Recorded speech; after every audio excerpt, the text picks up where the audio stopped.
Nosotros veníamos de un ingreso solidario que fue uno de los proyectos bases, digámoslo así, del gobierno anterior, por todo el tema del estado de emergencia. La gente alzó la mano, necesitamos ayuda, llegó el coronavirus, ayúdenos. ¿Qué va a pasar entonces con ingreso solidario? Hay una transición a la renta ciudadana. ¿Qué va a pasar, directora? No, Alejandra, lo hemos explicado ya en diversas oportunidades, sobre todo en el mes de diciembre. Este fue un ingreso que, como bien lo mencionabas,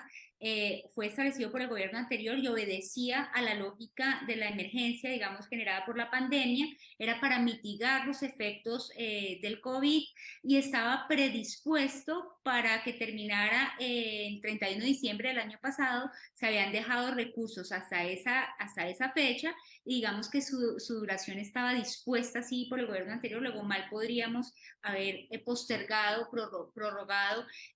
un beneficio que fue concedido en un contexto particular y que no obedece tampoco a las prioridades ni a las apuestas del nuevo gobierno. Nosotros lo que estamos haciendo es, nos estamos orientando a superar ese enfoque asistencialista que tradicionalmente, desde que existe ese sistema de transferencias en Colombia, que hace aproximadamente 2 décadas que existe,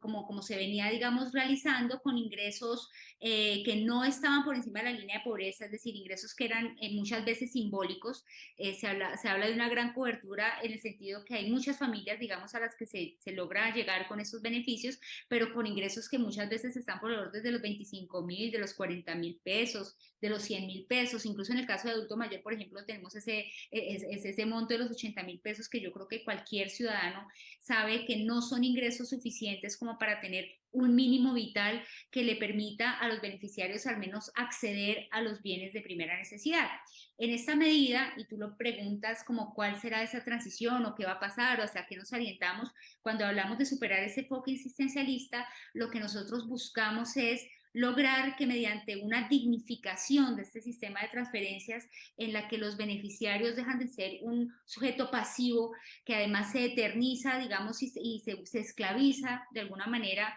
en tiempo indefinido de esos beneficios sin tener ninguna esperanza de superar esa situación de vulnerabilidad por la cual ha sido, digamos, priorizado. Acá lo que le estamos apostando es al mejoramiento de esos ingresos, digamos, a procurar que se reciba ingresos que estén por encima de la línea de pobreza, en la transición para lo que hemos denominado la renta ciudadana, que ya está inscrita en el Plan Nacional de Desarrollo. Mientras logramos tener allí un programa propio, digamos, allí buscamos ya tener la base legal para poder coordinar, diseñar, implementar esa nueva política pública de cara al gobierno que nosotros representamos. Entonces acá lo que estamos haciendo es un mejoramiento durante esa transición de las familias que venían siendo beneficiarias de los grupos A y B del CISBEN, de acuerdo a la conformación de los hogares, y focalizándonos, Alejandra, y eso porque tenemos evidentemente una limitante de recursos, voluntad política